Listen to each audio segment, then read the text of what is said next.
is ripping. My tummy hurts. Pretty good, right now.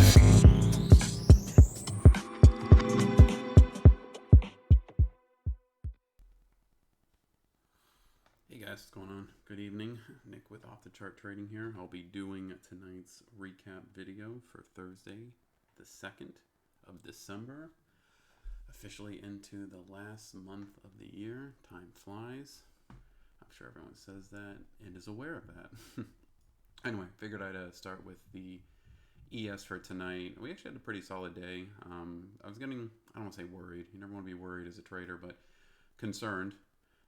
Once we did break above, or I should say break below the 200, the 50, which is that magenta line right there. So we officially did close below the 50 simple moving average. It's not one of my EMAs. That's one of the simple ones.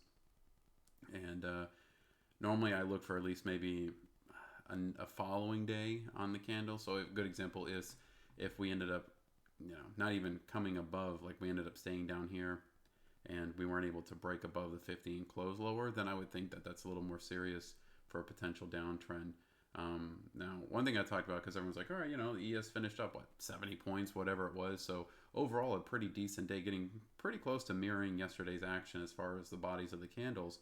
But one thing we want to keep in mind is just like after, this day, the following day, we did rebound a bit. And it was like, all right, cool, there's buyers. But the next day, lower.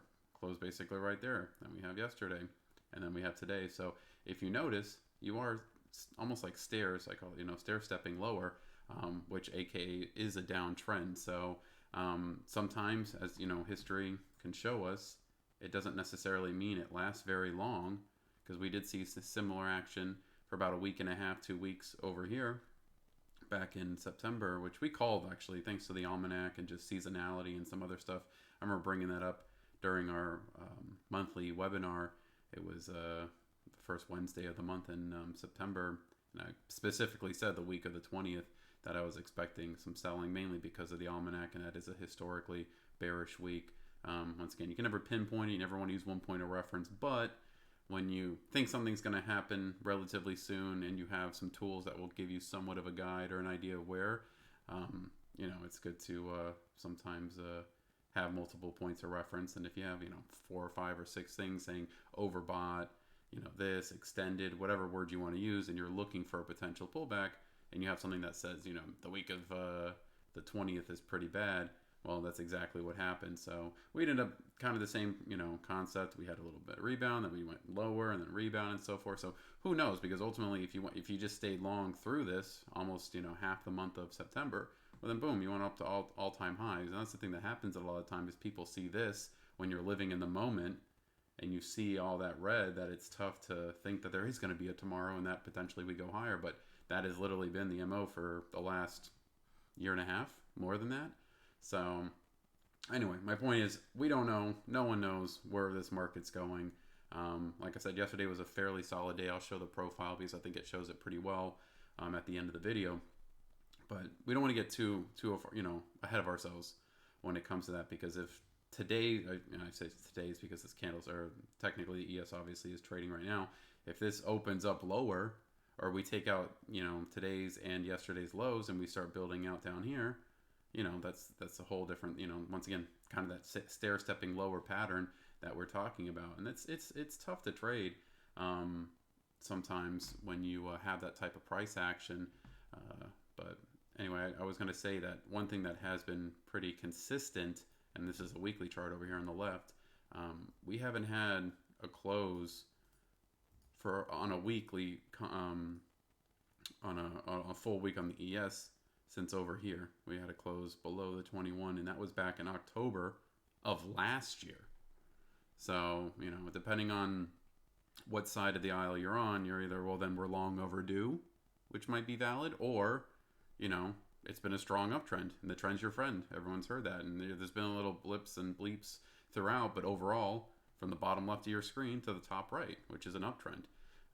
So we'll just have to see if we end up seeing some more selling because of the end of the year and everything. I don't know, but I talked about it in the, I don't think I mentioned it on Tuesday's video, but I think I did bring it up, but you have multiple points to be concerned of. Normally, when it's COVID, it's somewhat brushed off, but when you have potentially the Build Back Better thing going on and not being able to potentially pass that now, and they're trying to change it, that's kind of on ice, and the market won't like that because it was already kind of pricing that action in. So you have that on one side. You have Unicron, not only in California now. I think there's, I was just reading Ed in Slack mentioned that there was a few cases now in New York City. So just, deja vu from, almost 2 years ago. It's more likely going to spread. Doesn't seem to be that serious. People that have had it, that are vaccinated, have said mild symptoms. So I don't think that's going to be that big of a, but it is fear. It is spreading and stuff like that. And, the markets don't always have to repeat, but they can often rhyme. And that's something to pay attention to, is people don't want to get, blindsided like we did back in, February and going into March and be like, oh, it should be all right. It's just the cold. And then boom, literally the ES is not cut in half, but, a good amount. And then obviously everyone's like, what the hell is going on over here? And, here we are now. So a lot's changed in a year and a half plus, which leads me to, I think the main reason this has happened is the Fed. And I think for me personally, that's the biggest concern is, especially off of Powell's comments the other day, is if they are backtracking on the word transitory and they decide to maybe raise rates quicker, if you do have I guess we can say we're still in a pandemic. But if there's this variant does spread and it does end up being a little more serious, you add in the Fed potentially tapering, and you're this BBB plan, whatever, doesn't get passed, that could be a trifecta for the markets to pull back. So, and like I said, when you see this straight up action, literally over doubling in a year and a half, who's to say we don't go to 4,000, 3,500? Who knows? That's not what I talk about, because I can give you, for every reason I can tell you we're going to go lower, I can give you one that we're going to 5,000 or 6,000 and so forth. So I don't personally trade that way. I try to trade what I see and not what I think. I think that's where a lot of people make mistakes, is they, well, surely we have to pull back over here because look how far we've gone. And then you get 1 week and it's, aha, this is it. It's like a roller coaster, and you're hearing the tick, tick, tick, tick, tick, tick, and then the drop is literally like 2 feet. Like that was it. And then you keep climbing back up and, oh, this is it. Oh no, we're breaking the 8. Oh, that was it. Oh, this is more serious now. Now we're dropping 6 feet. Wow. Any roller coaster that I've ever been on, I'm not a fan, by the way, but I'm just saying any roller coaster I've been on, the drop has been more than a couple feet. So, and then there's always a doom and gloom, but yeah, this time's going to be different. But if you've been saying that and shorting that, then you've lost a lot of money over the last year and a half, and definitely missed out on a lot, because obviously long, it's right there. That's why I love my color-coded candles, free for all members. That it just shows, what color do you see? Green. We've just been in a bullish uptrend this entire time. Could that break now? Are we witnessing the break of that? And could we see something, I'm not going to say as bad, but just an example of breaking below the 34 for the first time in over a year and a half? It's possible. Obviously, we'll talk about it in 2 months or a month and a half, or, if it does happen, obviously it will play out. But this could be, the first crack in the ice, and, we'll just have to see how we play out. I don't personally think we're going to drop on most of this stuff. The Fed's the main thing in my, I guess, crosshair as far as keeping an eye on it personally. I don't really think COVID, fears are going to be mainly maybe from retail traders and, grandma and stuff, but I don't think big money is going to factor in any legitimate shutdowns or anything that could really, have issues. On the flip side of that, with this spreading and the markets seem shaky, Powell might change his tune. Something about a toolbox, unprecedented times, yada, yada, yada, and then it's more free money for the next year, and the markets love that, and then we go to 5,000. That's a possibility too. But, sometimes it's more obvious when you're in uptrend, and you can, buy every dip, and you can just go up, and then there's more rocky, and it's pumping the brakes, when to go fast, and when to slow down. Some people don't know that when it's time to slow down, and then they keep trying to buy the dip, and, you buy the dip, right here, you're like, oh, this is great, and then boom, you get knocked out. So these markets are tricky, being down 70, 80 points, the next day being up 70, 80 points, it's not for everybody, and there's nothing wrong with just saying, I don't feel comfortable trading this.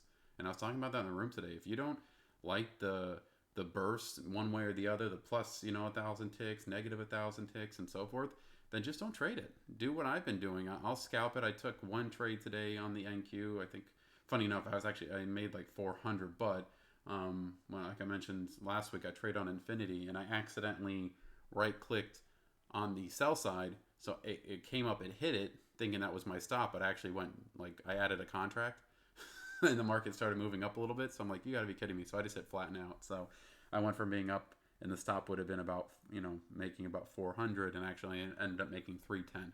But once again, smaller Infinity account. I don't have much in there, a few $1,000s, and it just goes to show that you don't need that much money to make money when it comes to futures and some other stuff. If you're interested in a futures account and using Infinity, not only do we have webinars on the site for members, but we also have a pretty good connect. There's no affiliate program or whatever. It's just we try to help people out. So anyway, the cheapest commissions I've seen on a good broker is Infinity. So if that's something you want to check out, by all means, go to the site and send us an email, or join us on Facebook, or join the Slack and reach out to us directly. We're all pretty easy to get a hold of, unlike most other sites. But anyway, if that's something you want to do, by all means, reach out. So yeah, that's the ES. That's the main thing I focus on. We can take a look at the NQ. If I can type.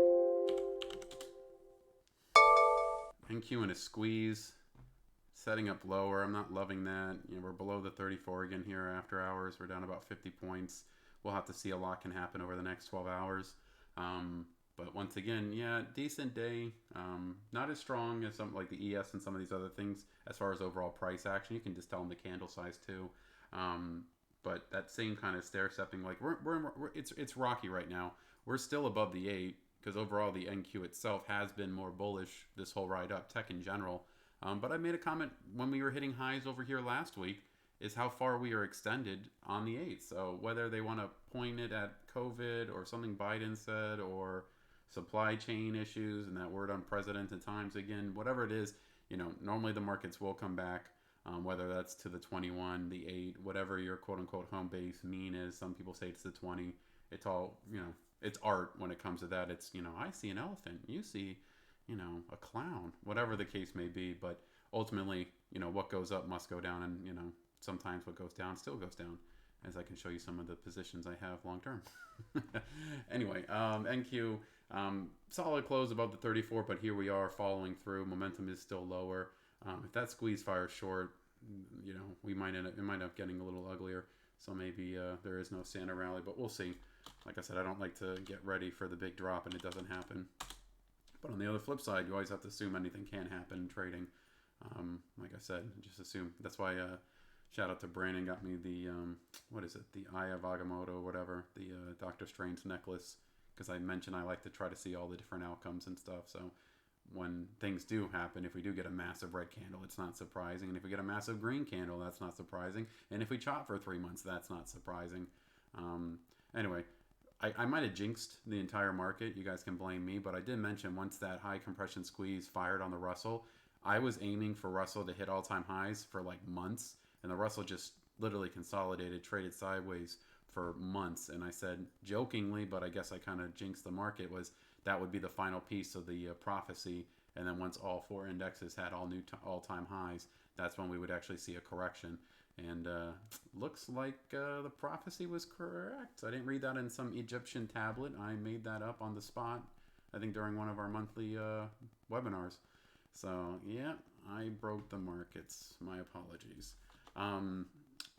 So yeah, anyway, the Russell's it's below its 200, it's below its 50, it's below all the EMAs. It's definitely been the weakest. And we talked about in the room today is normally, not always, once again, if it was a clear sign all the time, then it wouldn't work anymore because everyone would be seeing the same thing. But we talked about it before that the Russell sometimes leads the rest of the market. So it was getting bad for the last like 2 weeks. And Ed and I were talking, I was like, yo, how do we miss this? You know what I mean? Like, we look at this stuff every day, but everything else is sideways to up, and the Russell was kind of giving up steam ever since it did hit its highs almost a month ago.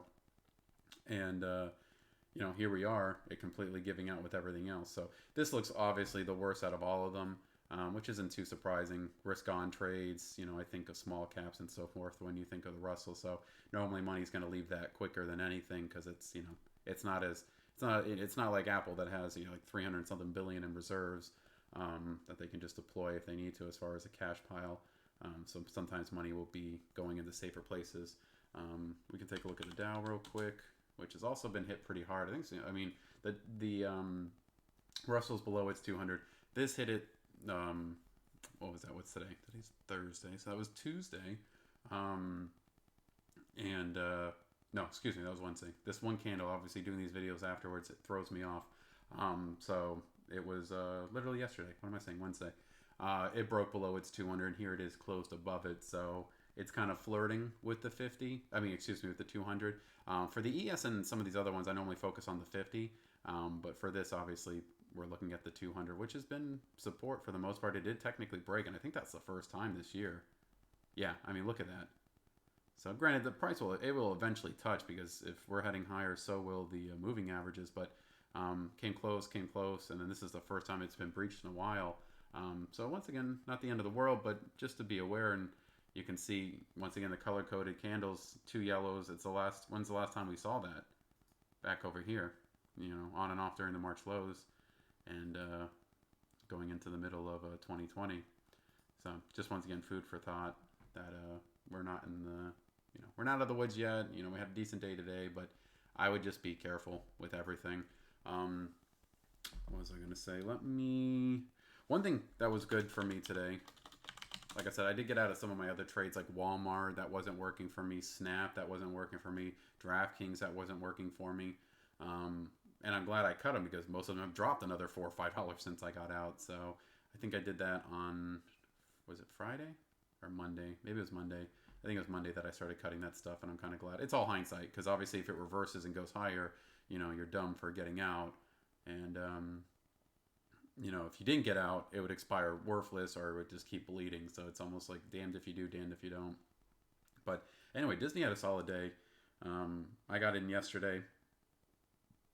I think around obviously the price itself doesn't matter when you're playing stock, or when you're playing options, but it was around 145, 146, give or take, 146 area. High 146s, I think. So I'm actually up a little bit, I think, or just about break even now. But it wasn't fun for that dip because everything got hit. But nice rebound today. The entire day, it was slowly floating up, and that obviously helped that position. So in a perfect world, maybe it comes up to its 21, which right now would be like 155, 156, somewhere in there. I'm not looking for a home run, especially in these market conditions, but it'd be nice to see follow through with Disney, since it's especially been hit over the last couple weeks. And I normally like to try to find the stuff that's been beat up. It makes it a little easier, as far as, I hate buying the highs, because even though there could be new highs around the corner, I always feel that I'm going to be buying the highs and,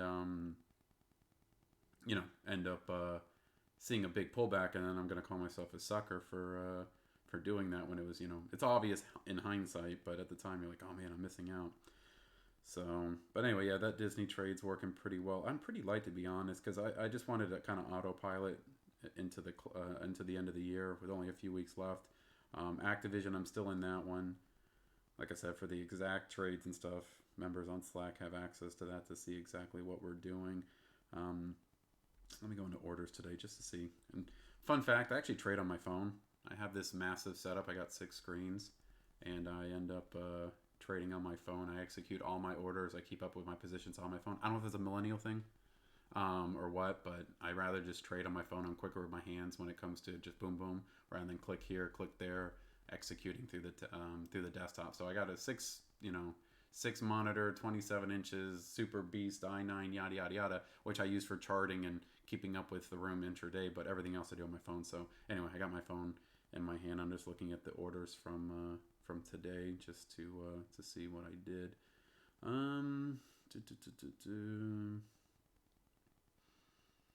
I added to actually some of my longer term names, and like I said, without going into too much detail, I'll just bring them up because maybe one of these ticker references will help you.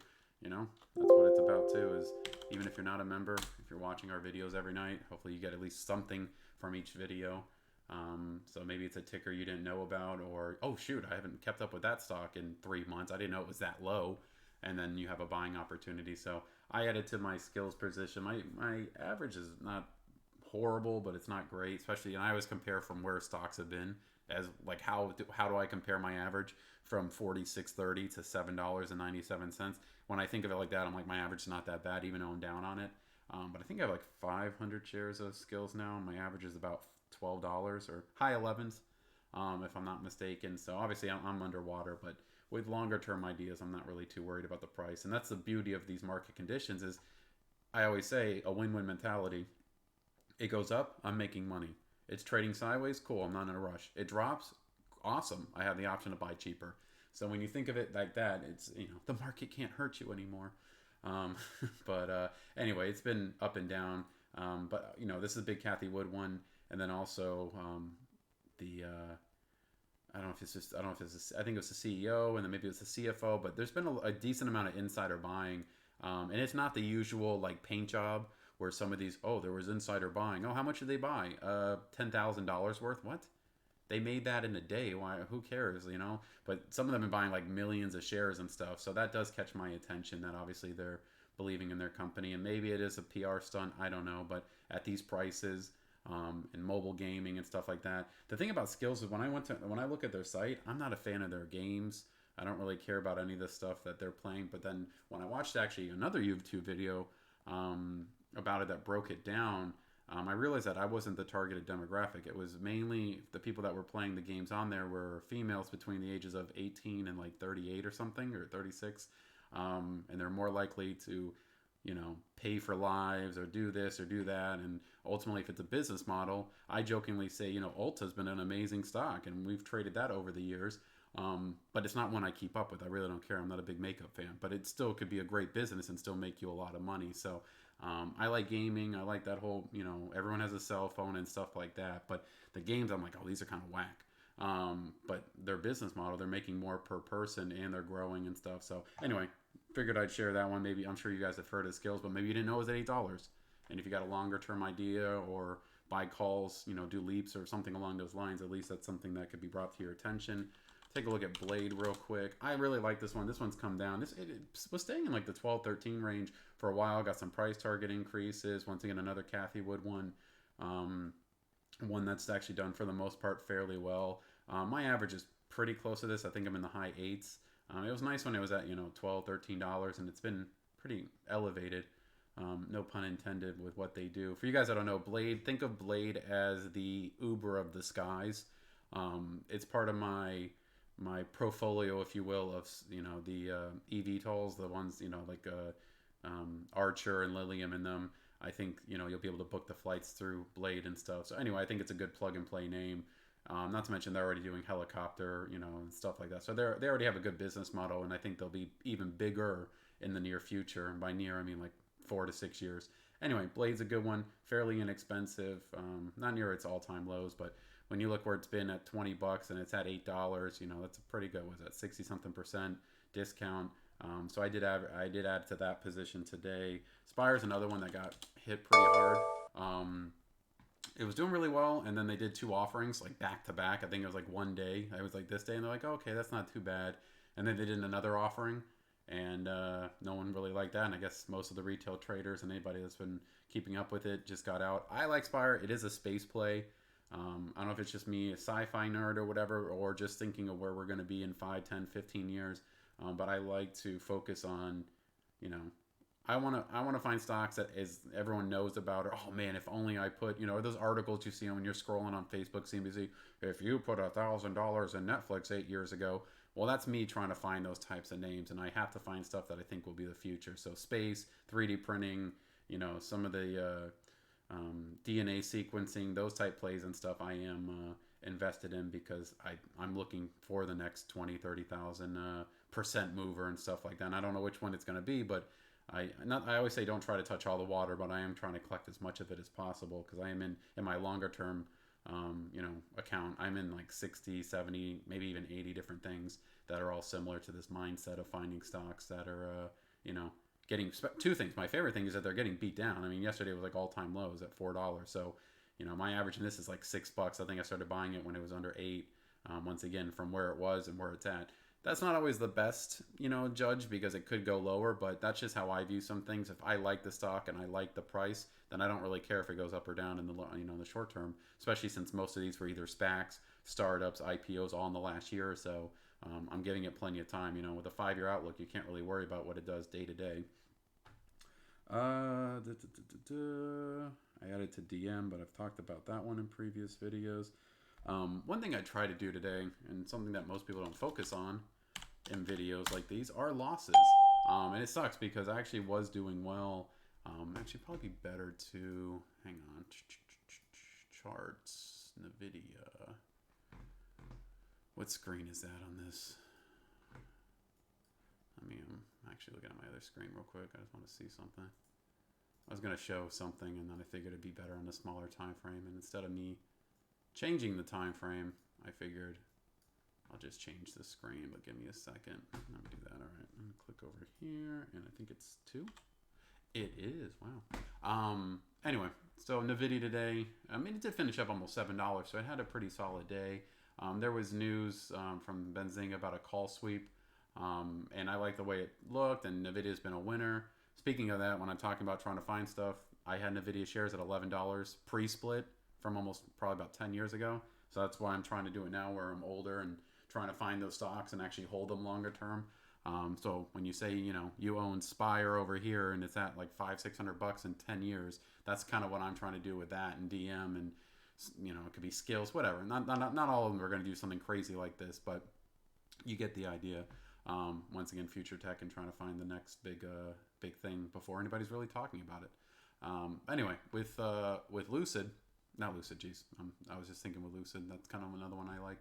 That was a Freudian slip, but that one's actually been holding up pretty well and is my biggest position.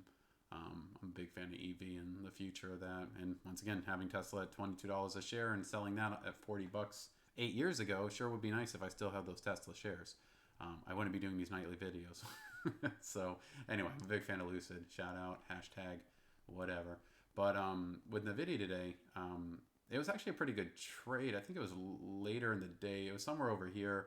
I think around 320 a share when I got in, and it was moving. I'm like, all right, cool. So I'm in it for like, I think about 30 to 45 minutes, give or take.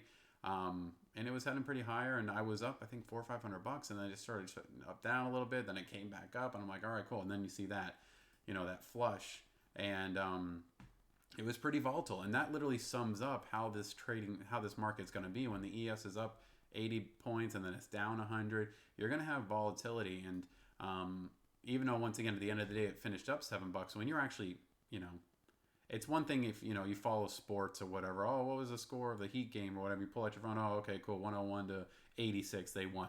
That's simple, but it's different when you're actually a player. In the court, and I'm playing the game and so forth. It's a different thing. So it is when you are actually trading it. You can say, oh yeah, I finished up $7, but when you're actively trading in this, the trenches, it's tough sometimes. So yeah, initially when I took the trade, it was a great entrance. If I was looking for a super quick scalp, I was up $400 or $500. I could have taken it. I was looking for a potential climb higher into the close, mainly off the back of the NQ and ES and everything was slowly repairing a lot of what happened yesterday. And I figured shorts would be covering, money would flow into some of the favorite names, yada yada yada. And once again, it was up 7, but I got in at like 320, got up to like 324 or whatever. I was up a good amount. I think it was over here like just hit almost 324 when I got into it. So it was moving higher, but my point is, sometimes it's better just to take the quick profits than looking for, I don't want to say a home run, but for that continuation. Sometimes it will happen. And then other times it's just bam. Yeah, I mean, I think this is where I got stopped out. I think it dropped like 318, 319. Stopped me out. Granted, if I held, maybe get out for break even or something along those lines. But it was a day trade. Expired tomorrow. And I just wanted to get out of it. But my main thing is being comfortable not having to take a trade. Sometimes you feel like you're forcing a trade because you just want to be in the action as things are moving higher or moving lower. Is it too late to short? Is it too late? Some of the tricks for that would be 1, 2 trade smaller. If you normally do a 5 lot, do a 1 lot. Because if it's a volatile market, you'll normally make about the same amount of money in the sense, I'm used to making 400 or 500 on a slow day. Well, if it's a fast, volatile day, you'll probably make that off a 1 lot. So that's one thing to keep in mind is you won't get shaken out as much. So I typically trade small. Funny enough, I actually trade a teeny weeny bigger than I normally do. Maybe like 0.5% more than I would normally put into it. So in the grand scheme, it's nothing crazy. But I did take a little more. And like I said, regardless, I would have got out at the end of the day, regardless of what I made or lost, because it expired tomorrow, and I'm not holding overnight, especially when it expires the next day. Because if it's not up at see after hours 318, if it's not at 325 or 330 by tomorrow, those calls are as good as dead. But anyway, I just want to show, like, it was a good trade in the beginning and kind of just fizzled out, and then I got stopped out. And it happens, like I said, I follow the plan in a sense of I'm comfortable risking X amount. So what did I do? I put that stop. I lost that X amount, and yeah, it still went up a little higher afterwards, just about. But we didn't see what I was looking for, and that's fine. At least I stuck to the plan. It was a day trade. I'm getting out at the end of the day. This is how much I'm comfortable losing, and following your rules will ultimately keep you in the game longer. Last thing, the profile, it's actually pretty decent. I mean, from the open, we did go a little lower. Always seems to happen. I'm like, that's not right. We dropped a little bit out of the gate. Enhance. Come on. It's going to make me move it again once it refreshes anyway. I could have sworn I refreshed it before I hit play. Oh well. Come on.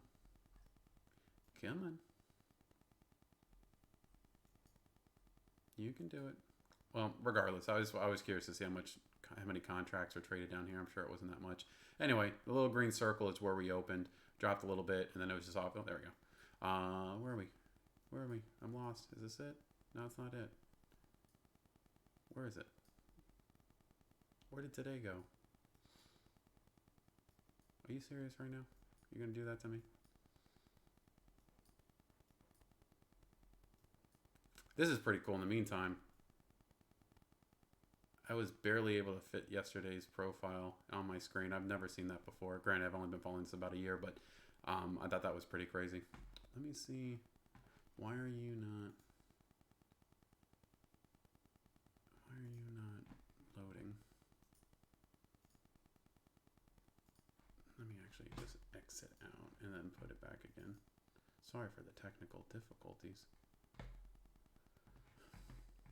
And I don't edit, so I'm not going to blooper remove this one. We'll just have to deal with it together. We'll get through it. All right. Are you there now? I don't know what the heck's going on. Oh, there we go. Come on. I see the overnight. You can load today's. Maybe it's a data feed issue. All right. That's interesting. All right, cool. Well, I guess it doesn't want to show me. I will say this, if you want to go back for point of reference, like I said, I'm not going to mess with this. The video's already been going on 30 minutes, but you can see what the profile looks before I hit refresh and broke it myself. But one thing I was going to show you, and we can just use this profile, even though this one's like the crazy long one from yesterday. The point of reference and what I was going to get at was VPOC was at the higher part. The point of control for time, TPOs, was up at the top. And then very similar, the red, which is 30% of all volume, was traded at the top. So that is a fairly bullish profile. And the good thing about the profile is, if we spend 90% of the day at a certain area building out, and then the last 10 minutes we fall, that candle's going to look horrible. But in reference, you can see that there's a lot of volume, there was a lot of time. And if you had to do like a percentage of, how bullish or bearish, that was like 90% bullish. But that candle might look horrible. So that's the disconnect sometimes, is the element of time most people don't look at. And thinking of it as a Tetris game where obviously the pieces don't go away, they're just slowly building out, kind of building a foundation, is pretty cool, and a different way of viewing the markets. And I give levels. I broke down some levels today. Like I said, I wish it was working, but one was yesterday's halfback, which we broke above that, which we did a little bit. And then the other one was the overnight high. So I guess I really don't need the profile for that. But anyway, I just labeled basically today. I was just like, boom. If we clear 45.52, shorts should cover. I'm looking for higher prices. And then the go, no-go area would be 45.74.25. Once again, just points of reference. There's no significance in the sense other than just half the candle. Basically from the high to low, where was it? It was there. And sure enough, we did slow down a little bit and then shot up higher. And then obviously this part is the overnight, which started at, I guess technically 4:15, because I haven't changed it from 6. But anyway, overall profile looked pretty good. And we'll just have to see how it goes, because it doesn't matter if one day, that's what I was getting at when I first started the video, is it's never one day of reference. It's, a week of reference, a month of reference, and it's all little building blocks into that. So today's profile was good. but we'll have to see, what tomorrow brings. I mean, as of right now, all the indexes are red, not down a crazy amount. I'm looking on the corner of my eye, point 0.2 on the Dow, point 0.3, point 0.5, point 0.28. So I mean, most of them, it's not nothing too crazy. Russell probably getting hit the hardest right here, but I consider it noise until when I wake up and I can look around 7-8 o'clock in the morning. But anyway, that's basically everything I wanted to cover tonight, and then some. You guys have a wonderful night, and I will catch you at the next one. Take care.